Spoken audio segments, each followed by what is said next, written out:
नमस्कार। समाजशास्त्र विषय की इस चैनल पर आप सभी का स्वागत है। आज हम जानेंगे ग्रामीण एवं नगरीय समाज के विशिष्ट लक्षणों का वर्णन।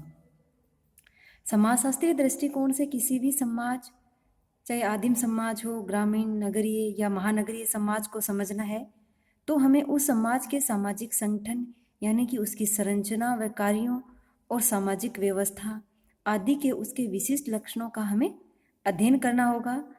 समाज के विशिष्ट लक्षण हैं समूह, सामाजिक संरचना, संस्कृति, आर्थिक एवं राजनीतिक संस्थाएं आदि समाज के विशिष्ट लक्षणों के अंतर्गत आते हैं। समाज में समूह दो प्रकार के होते हैं, एक प्राथमिक समूह होता है और दूसरा द्वितीयक समूह है। प्राथमिक समूह के अंतर्गत हम परिवार, संयुक्त परिवार जो कि आदिम, ग्रामीण एवं नगरीय समाजों की प्राथमिक विशेषता के अंतर्गत आता है। परिवारों का महत्व आदिम समाजों में महत्वपूर्ण या सर्वोत्तम होता है। गांव में उससे कम या नगरों में और भी कम हो सकता है।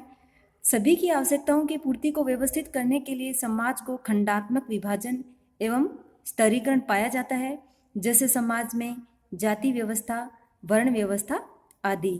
इसी प्रकार से विश्व के सभी समाजों में अनेक प्रकार के विशिष्ट लक्षण पाए जाते हैं, जिनको ज्ञान के आधार पर उनको समझा जा सकता है।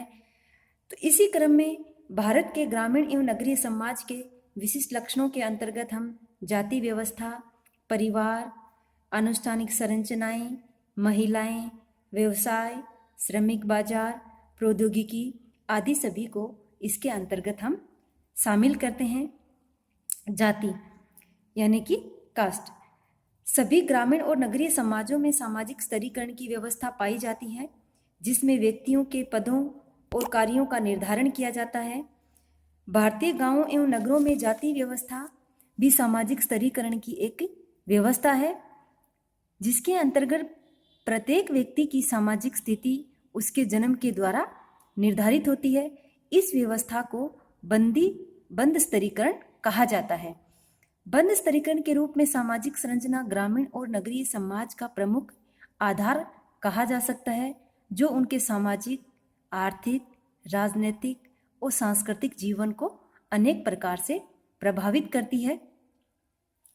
जाति व्यवस्था का अर्थ एवं परिभाषा। जाति के अर्थ को स्पष्ट करने के लिए अनेक विद्वानों ने अपने अपने ढंग से जाति की परिभाषाएं दी हैं।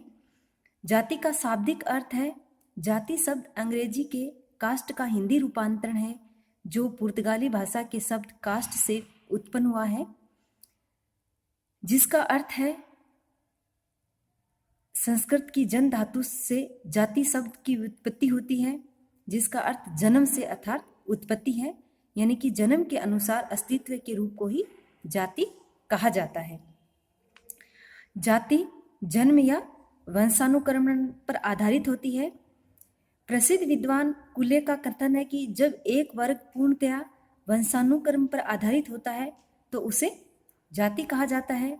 इसी प्रकार D.N. मजूमदार व T. मदान ने कहा कि जाति एक बंद वर्ग है। जाति जन्म एवं अंतर्विवाह पर आधारित होती है। कुछ विद्वानों का यह कहना है कि जाति जन्म और अंतर्विवाह पर आधारित है। इस आधार पर जाति की दो विशेषताएं बताई हैं, एक जन्म से और दूसरी अंतर्विवाही। केटकर के अनुसार जाति एक सामाजिक समूह है, जिसकी दो मुख्य विशेषताएं हैं। एक ये कि सदस्यता केवल उन व्यक्तियों तक ही सीमित है जो जन्म से निर्धारित होती है, और दूसरी सदस्य एक कठोर सामाजिक नियम के द्वारा समूह से बाहर विवाह करने से रोक दिए जाते हैं। इसी प्रकार G.S. घुरिये ने जाति, वर्ग और व्यवसाय में जाति व्यवस्था के 6 लक्षणों का वर्णन किया है। पहला ये कि जाति समाज का खंडात्मक विभाजन है। दूसरा, संस्तरण पाया जाता है जाति में।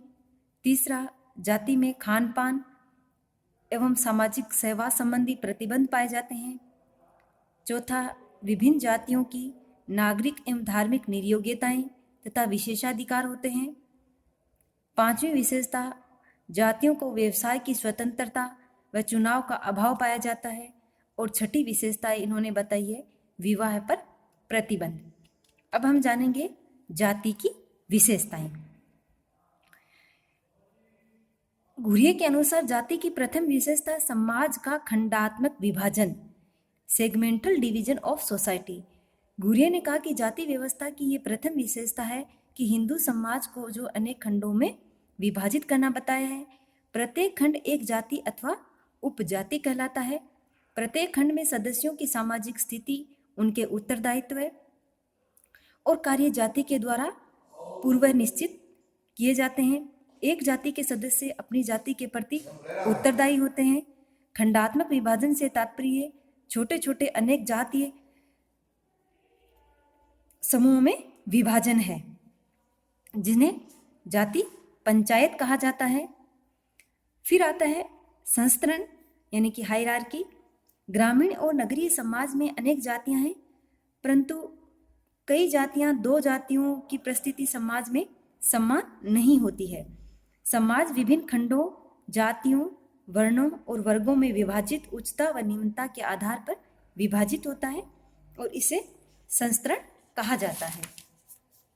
हिंदू समाज जो जाति व्यवस्था वाला है उसमें ब्राह्मण जाति की परिस्थिति समाज में उच्चतम थी और अस्पृश्य जातियों की परिस्थिति समाज में निम्नतम थी। इन दोनों उच्चतम और निम्नतम जातियों के मध्य भी अन्य जातियों एवं उपजातियां समाज में ऊंच व नीच की परिस्थिति के अनुसार स्थित होती हैं। उसके बाद में आता है खान पान एवं सामाजिक सेवा संबंधी प्रतिबंध। जाति व्यवस्था में खान पान एवं सहभोग से संबंधित अनेक प्रतिबंध पाए जाते हैं। इन प्रतिबंधों के द्वारा निश्चित किया जाता था कि एक विशिष्ट जाति का व्यक्ति क्या खा सकता था और किन किन जातियों को कौन सा भोजन खिला सकता था तथा उनके हाथ का खाना कौन खा सकते थे। इस संबंध में E.H. ब्लंट ने अपनी पुस्तक सोशल सर्विस इन इंडिया में 7 प्रकार के निषेधों का उल्लेख किया है।